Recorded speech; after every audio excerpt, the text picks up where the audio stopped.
What's the difference between daydreaming and an imaginal act? One feels nice, and the other completely changes your reality.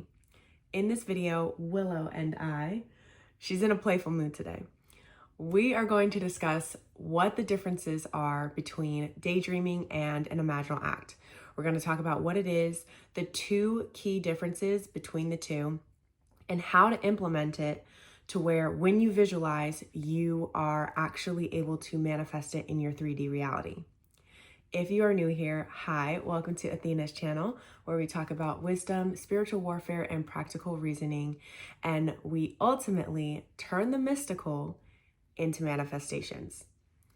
And what better way to do this, right? Daydreaming is something that we're so familiar with. It's floaty, whimsical, it feels unbelievable, and it feels like escapism.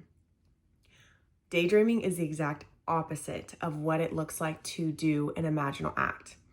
Imaginal acts are grounded, they are rooted in your body, and they feel almost like a shock to you when you come out of the imaginal act.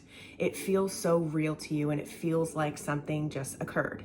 And that's because it has. Every time you do an imaginal act, you are stepping into the reality that already exists. Every time you use your imagination and play, have fun, but also take it seriously and use your imagination to focus on a vision that you have. Realistic people would call this goal setting. When you do this and put your focus on this imaginal act, you are rehearsing it in your body and training your body to experience the event before it happens. A couple videos back, I will leave a link above. I talk about what it means to actually embody your affirmations. And simply put, embodiment means to put something in your body. Literally, that is what the root of embodiment means. So when you're putting something in your body, you're telling your cells at a cellular level that we are experiencing this event. And every time you do that, you step into the event, and it has to, by law, come to pass in the 3D reality. So let's go back to daydreaming. I know for myself, whenever I'm daydreaming, I tend to have this very pixelated, dreamy-like state. It's like it's floating and it feels very disconnected.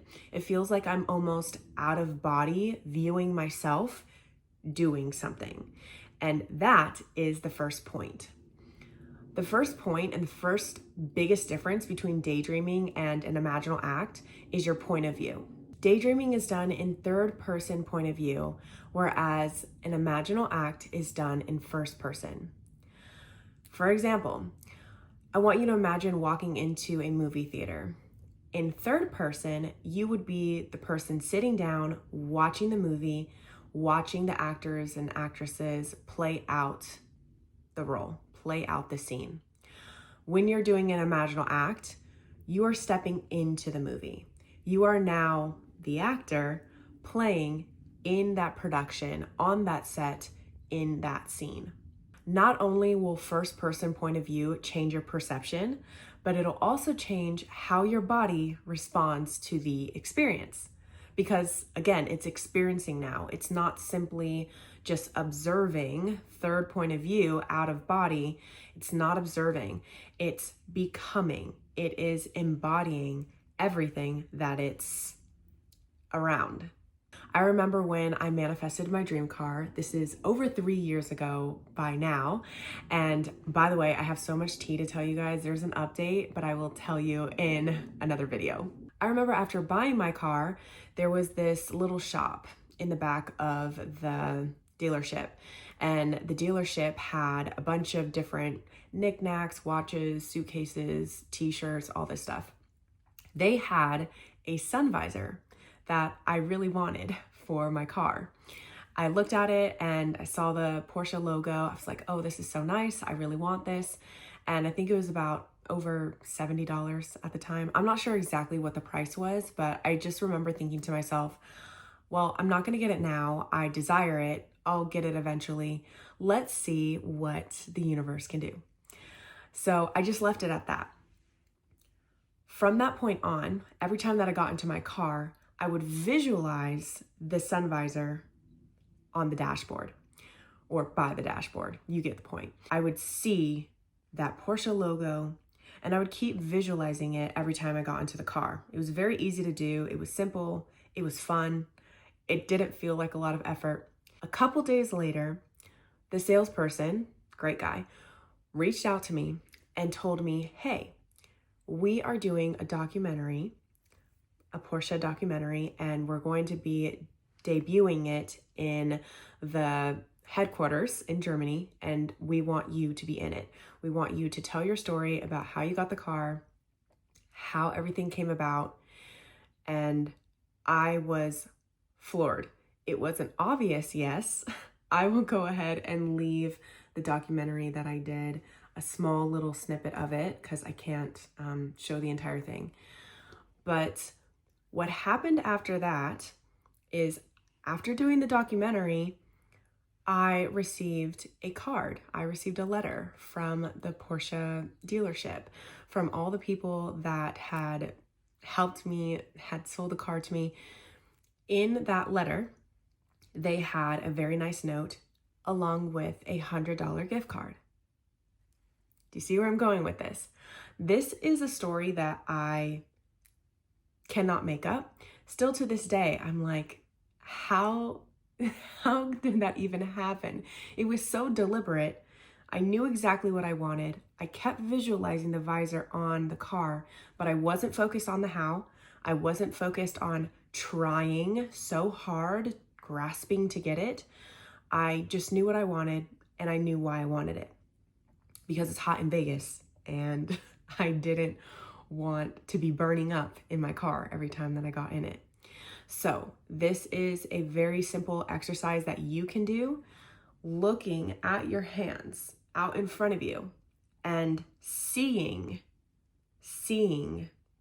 Oh, and by the way, I totally used the gift card to get the visor, if that wasn't clear. So yes, I got the visor, I used the gift card, and it was provided for me. In a circumstance that was unbeknownst to me, the salesman guy, knew that I was and still am an actress. So at that time, he was like, okay, that works out great. We can put you in this documentary. So again, let's go back to the exercise.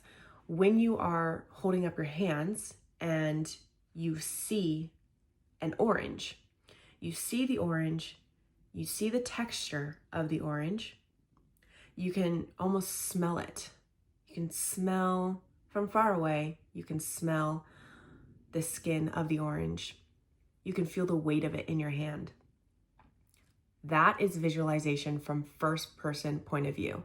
That is an imaginal act. When you're daydreaming, it just feels like, oh, you see the orange, it's floating out in outer space or doing whatever it's doing. It doesn't feel grounded. So try this out for yourself. The second point that I have to say is that your intention is everything. Whenever I do visualizations, I am operating from the standpoint, from the knowing that it has to come to pass. I'm not asking, I'm not wishing. The faith that is embodied, the trust that I have is way more important. It's like over 99% of the work is your intention. When you know who you are and how much power you have in focusing on the vision, it has to come to pass, no matter what. In summation, your point of view is very important. It's the key difference between daydreaming and an imaginal act. An imaginal act will help you manifest whatever you want in your life, whether it be love, health, wealth, it does not matter.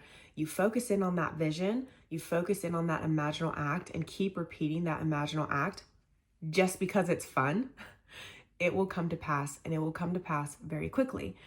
This is also something that I realized is you also have a sense of relief and satisfaction every time you do an imaginal act.